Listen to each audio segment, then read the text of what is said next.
Is Donald Trump a narcissist? The primary characteristics of a narcissist is that they are self-absorbed and incapable of empathy for others. They will prioritize their own needs over the needs of others. They are not able to display leadership qualities such as empathy, humility, collaboration, or to inspire and empower others. The greatest witness of an individual's character is from the people that know him. Let's hear from Kai Trump, granddaughter of Donald Trump. Hi everyone, my name is Kai Madison Trump. I am the granddaughter of Donald Trump. I'm speaking today to share the side of my grandpa that people don't often see. To me, he's just a normal grandpa. He gives us candy and soda when our parents aren't looking. He always wants to know how we're doing in school. When I made the high honor roll, he printed it out to show his friends how proud he was of me.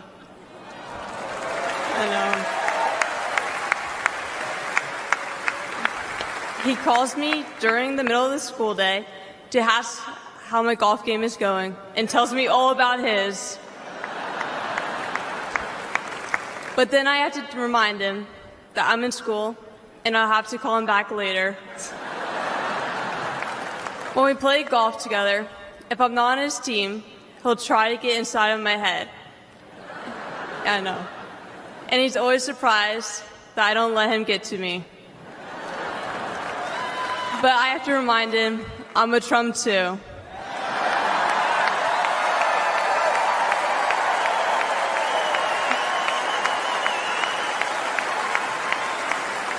Even when he's going through all these court cases, he always asks me how I'm doing. He always encourages me to push myself to be the most successful person I can be.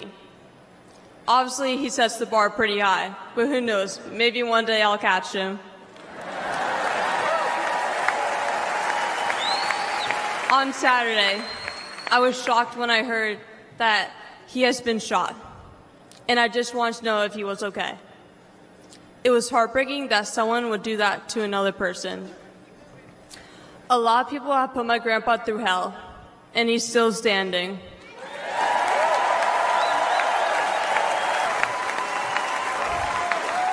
Grandpa, you are such an inspiration, and I love you.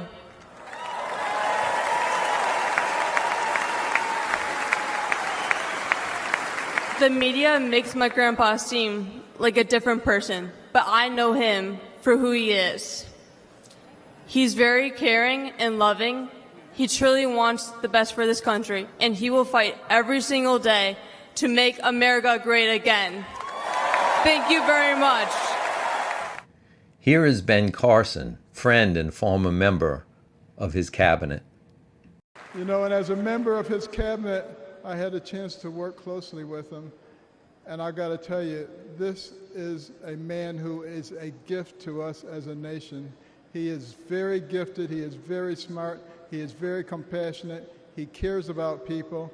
And I'll tell you, the first time I met him, it was before either of us got into the political arena. And we were at Mar-a-Lago, and someone came up to him and said, "Mr. Trump, Rod Stewart just walked in." And he said, "I don't care. This is Ben Carson."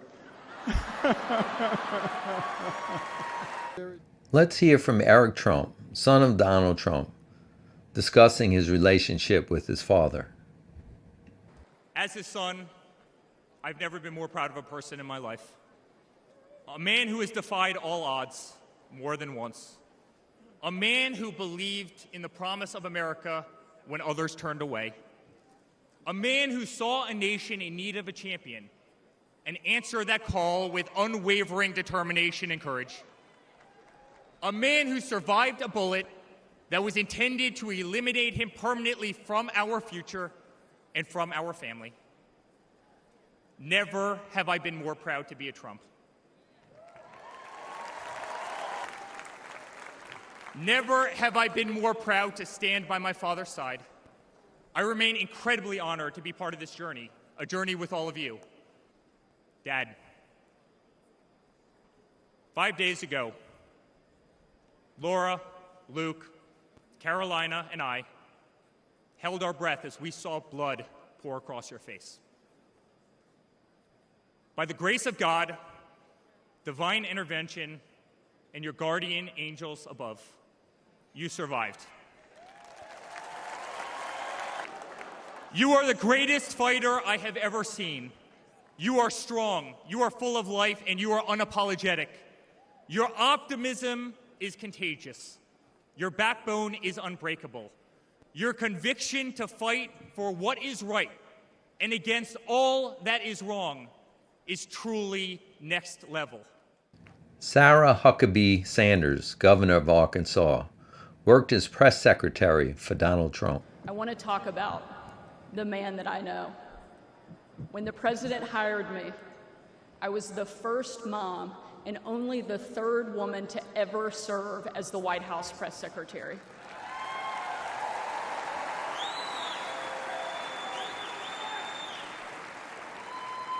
And in that role, I endured relentless attacks from the left.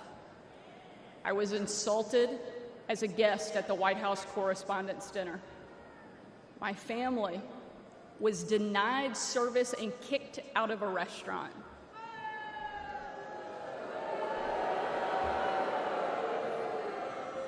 And a parent at my 3-year-old son's preschool spit on my car. And in those moments, it was President Trump who defended me. And when an MSNBC host, the author of several books on empowering women, said I was unfit to be a mother, and another MSNBC host said I was vile, not even human, and that I should be choked, MSNBC again did nothing. But our president pulled me aside, looked me in the eye, and said, "Sarah, you're smart, you're beautiful, you're tough, and they attack you because you're good at your job. Never let them stop fighting."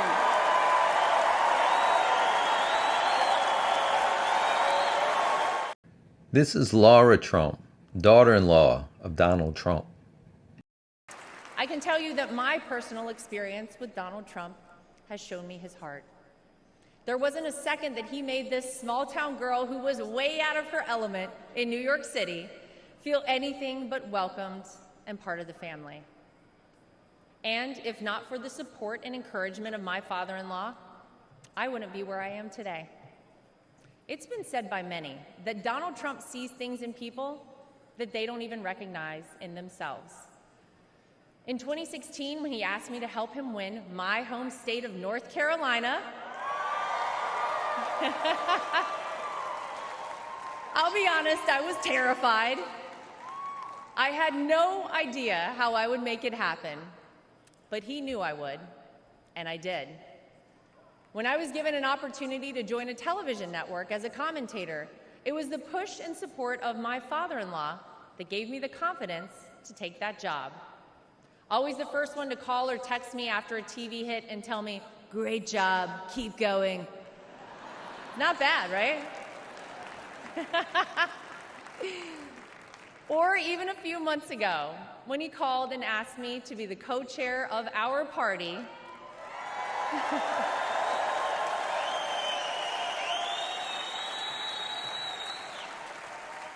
he showed me potential in myself that I couldn't yet see. So tonight, to my father-in-law, I want to say thank you.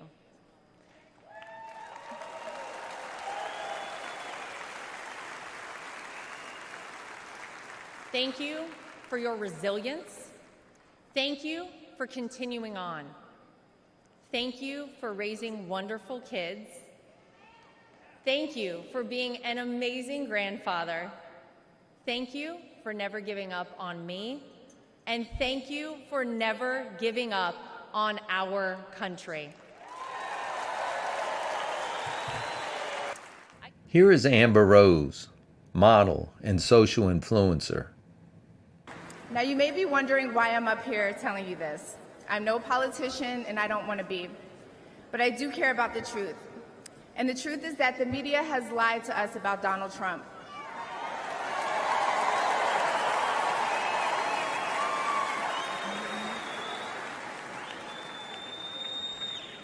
I know this because for a long time I believed those lies. So I'm here to set the record straight.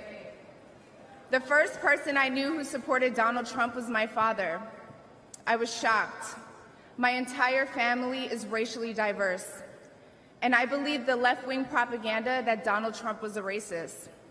My father said, "No, he's not, Amber. What are you talking about?" And when I insisted, he said, "Prove it." So to prove my father wrong, I did my research and looked into all things Donald Trump.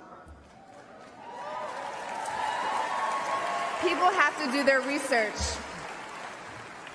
I watched all the rallies, and I started meeting so many of you, his red hat wearing supporters.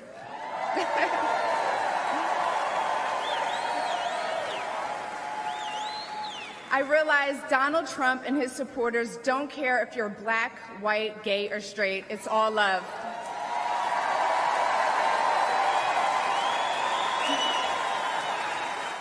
Dana White, longtime friend and president of the UFC. After I accepted his offer, he sent me a text message, and I just want to read to you a little piece of what President Trump wrote to me. Dana, I'm so honored that you will be doing the introduction at the National Republican Convention. Think of it as the biggest fight you ever had, a fight for our country and even the world. I only wish you didn't have to interrupt your family trip, but I hope they understand they love you and they know how important this is. Now think about this. This man's running for president of the United States. He's fighting for the future of this country, and he's concerned about interrupting my family trip. That's the President Trump that I know, a man who truly cares about people. The mainstream media likes to push the narrative that he doesn't care about anyone but himself. I absolutely know that's not the truth because I've been friends with this guy for 25 years. And for the people who know me, they'll know this is true. I just want to make something very clear. Nobody in the Trump campaign has ever told me what to say. Nobody tells me what to say, and I'm nobody's puppet.